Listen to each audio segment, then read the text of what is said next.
preview.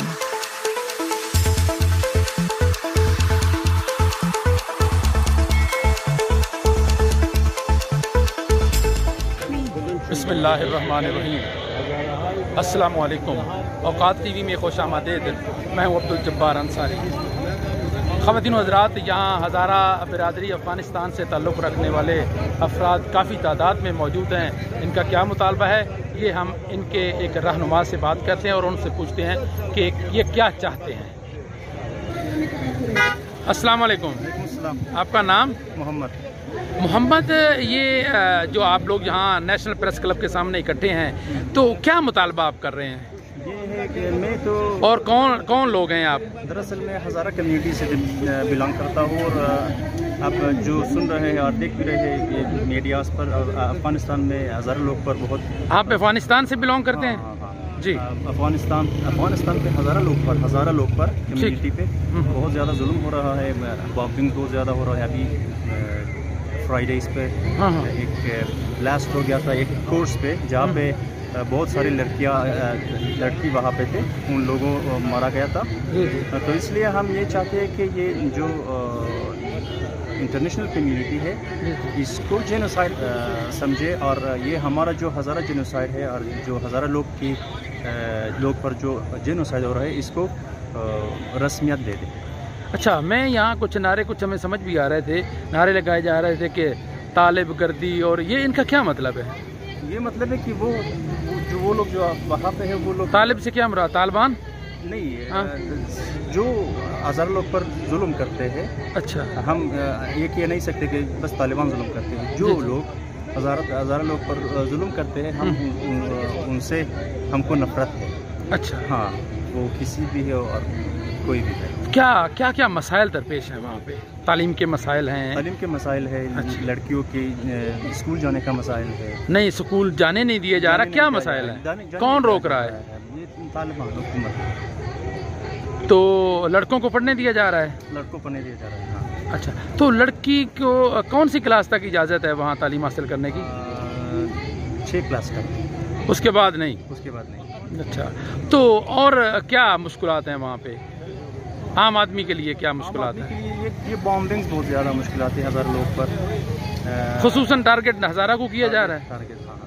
अच्छा, तो उसमें आप तालिबान के अलावा क्या समझते हैं और कौन हो सकते हैं वहाँ? और भी टेररिस्ट ग्रुप्स है वहाँ पे, बहुत ज़्यादा सारे। कितने हैं तकरीबन टेररिस्ट ग्रुप? वो मैं बता नहीं सकता क्योंकि एग्जैक्ट नंबर मुझे पता नहीं है। अच्छा, तो यहाँ एक तो ये आपने तालीम का बताया कि तालीम के मसाइल हैं वहाँ, मतलब जुल्म किया जा रहा है, और मतलब क्या रोज़गार के भी मसाइल हैं? क्या मतलब काम? बहुत सारे मसाइल हैं। मैं अभी एग्जैक्ट मैं बता कर नहीं सकता कि वो क्या मतलब है, लेकिन ये अगर तरतीब से कुछ बता दें तो पाकिस्तान के लोगों को भी पता चल जाए। ये जो अहम बात है ये हमारे लोग पर बहुत जुल्म हो रहा है, हमारे लोग टारगेट हो रहा है। उसकी वजह क्या है? क्यों टारगेट आपको किया जा रहा है? वो मेरे को भी पता नहीं है। वो मैं भी पूछना चाह रहा हूँ कि वो क्या हमको टारगेट कर रहे हैं, क्या हमारा क्या कसूर है? हम तो बहुत आम लोग हैं, हम बहुत अच्छे से ज़िंदगी जीना चाहते हैं। तो अब आप वहीं रह के अपनी ज़िंदगी जीना चाहते हैं या वहाँ से निकलना चाहते हैं? अगर वहाँ पे भी हालात ठीक हो तो हम वहाँ पे रहना चाहते हैं, तो लेकिन वहाँ पे हमारे लिए सेफ नहीं है, इसीलिए। तो अब फिर वहाँ अगर नहीं रहना चाहते तो कहाँ रहना चाहते हैं आप? दुनिया को क्या कहेंगे आप? को मैं ये कहूँगा, जो मुल्क जो रिफ्यूजीज़ को मांगते हैं, अगर उन लोगों ने हमको एक जगह दे दे कि हम इस दरबदरी से हम खलास हो जाए तो ये बेहतर है। तो फिर किसी मुल्क ने हामी भरी है आपको पनाह देने की? नहीं है। तो ये जो प्रेस क्लब के सामने खैमे लगे हुए हैं, ये भी आपकी? मेरे को पता नहीं है। अच्छा, ये कोई और लोग हैं? हाँ। आपके साथ के नहीं हैं? अच्छा, तो अब कितने लोग वहाँ से हिजरत करके पाकिस्तान आ चुके हैं? वो मेरे को पता नहीं है एग्जैक्ट नंबर मैं बता कर नहीं सकता, क्योंकि अंदाज़ा तो होता है कुछ? पता कर नहीं सकता। तो ये लोग मतलब पासपोर्ट पर आए हैं, बाकायदा वीज़ा लेकर आए हैं, या वैसे अपने तौर पे आ गए हैं कोई लेल दे के? तमाम लोग। तो ये यहाँ जितने जो लोग मौजूद हैं ये सारे मतलब वीज़े पे आए हुए हैं? मेरे ख्याल से तो वही है। अच्छा, یا همه آنها دختران بودند به یک طرف تعزیرات و محدودیت هایی که در حکومت جدید علیه زنان و دختران بازگردیده از طرف دیگر مزید بر مسئله گشته است. به زنان دستور داده شده است که آنها از خانه بیرون نشوند. دختران در ولایات بالاتر از صنف 6 حق تعلیم ندارند. تعداد اندکی که به دانشگاه ها رفته‌اند با انواع و اقسام آزار و اذیت روبرو شدند. سالها قبل نیز ما شاهد یک حمله مشابه بر مرکز مذکور بودیم که در آن زمان و تحت نام موعود فعالیت داشت و اکثر کسانی که رتبه های تک رقمی در کنکور سراسری افغانستان به دست آورده بودند از همین مرکز آموزشی آمادگی کنکور فرا گرفته و در امتحانات سراسری شرکت کرده بودند. نمونه بارز آن را ما می توانیم خانم شمسیه علیزاده را نام بگیریم که رتبه اول کنکور را در سراسر افغانستان به دست آورد.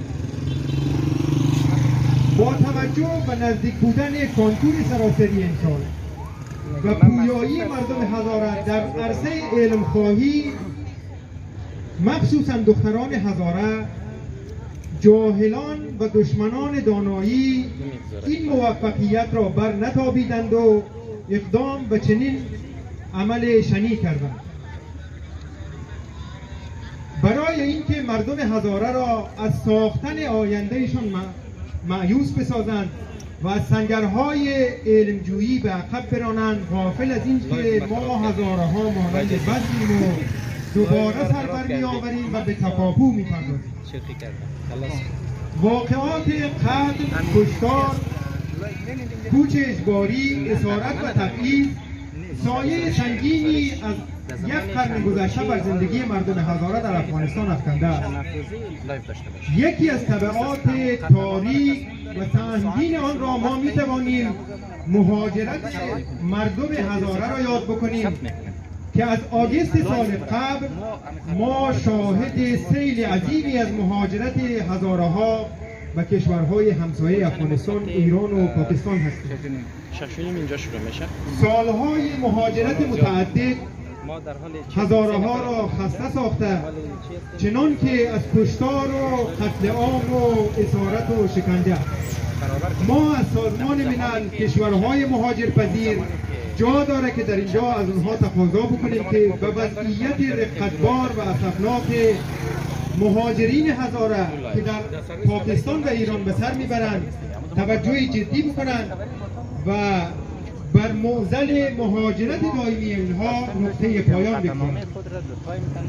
ما مجموعه‌ای از مهاجرین هزاره و دیگر اقوام شریف افغانستان، اهم از اقوام شریف تاجیک، پشتون، ازبک و دیگر اقوام افغانستان که از شهرهای نزدیک اسلام آباد مانند اتک، راولپنڈی، پشاور، ایبک تشریف آوردند.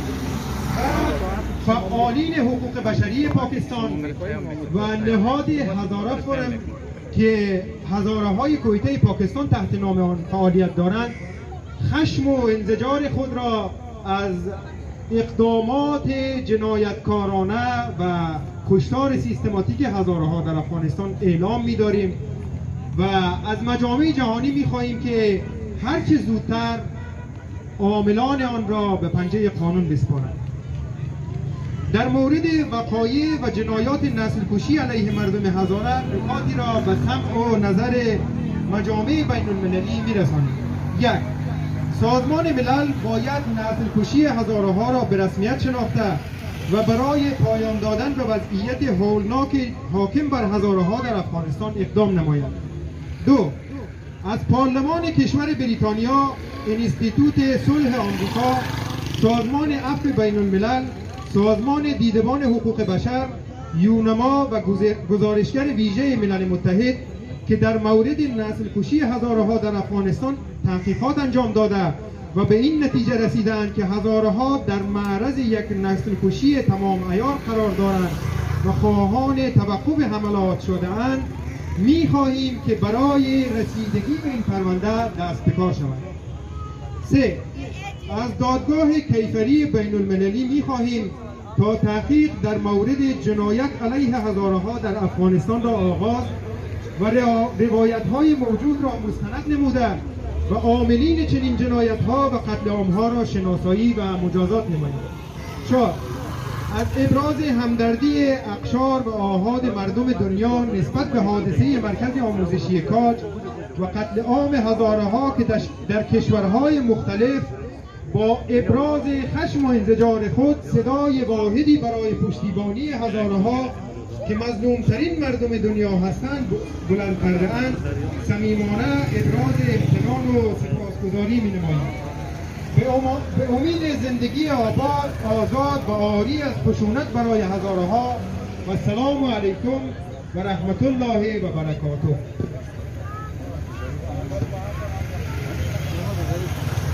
تشکر آقای باقی.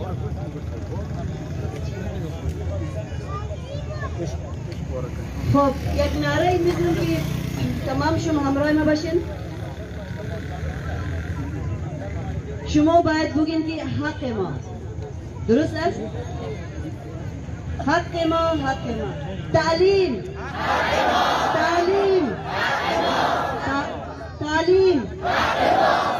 عاری از خشونت، عاری از وحشت، عاری از قتل عام انسان‌ها تلاش کنند.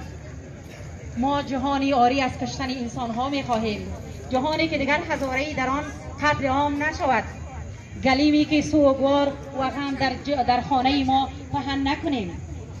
ما جهانی می‌خواهیم که هزاره نامی زیبایی برای باسواد شدن، برای تلاش کردن، برای ساختن باشد، نه برای قتل عام شدن، و همه در کناری هم برای ساختن این جهان با برادرانی و خواهرانی هزاره ایستاده. یک نعره می‌دونم که تمام شما جواب شو باید بگیم نامنظور. نامنظور مفهمید؟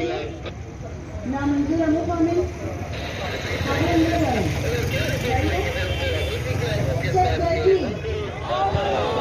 دهشتگردی،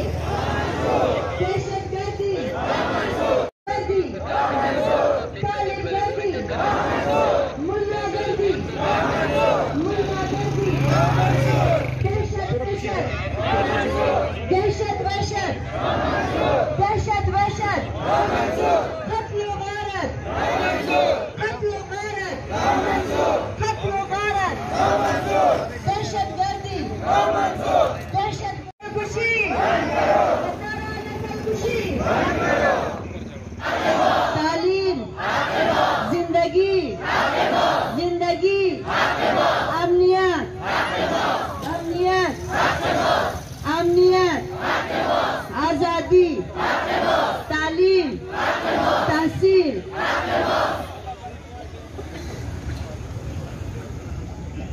مگه نسل کشی جنایت است و خاموشی خیانت است.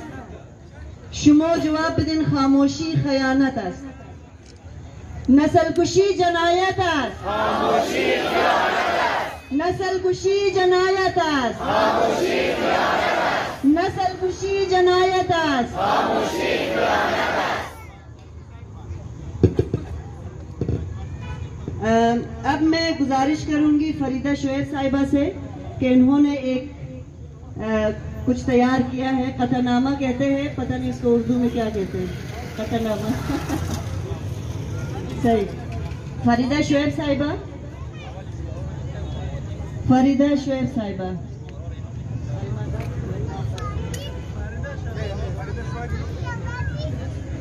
आमद बखैर। तहसील, तहसील, जिंदगी, जिंदगी, अमनियत, अमनियत।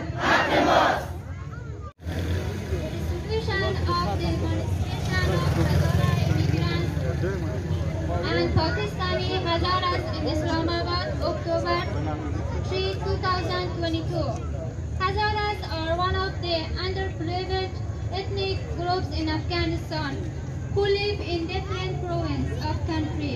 The Hazaras are known for their hard working, honesty and peacefulness.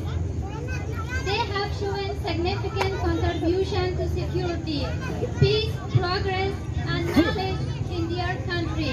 Hazaras are not against any country, nation, religion, color, race, and other people inside or outside Afghanistan, and they believe in all Islamic and human values. Moreover, the Hazaras seek peaceful and friendly relations with all ethnic groups inside the country and with all nations around the world. Hazaras in Afghanistan have been oppressed and conquered by their rules throughout history, and during the era of Abdul Rahman Khan, more than 62% of Hazaras were massacred. After that, the Hazaras genocide did not stop, and for many years, they were systematically targeted by terrorists and suicide acts because of their race and belief. During the last 20 years, enormous terrorist attacks have been carried out of the Hazara community in Afghanistan. They have systematically been the target of suicide attacks and mass killings in places like educational centers, schools, hospitals, mosques, weddings, ceremonies, and sport clubs.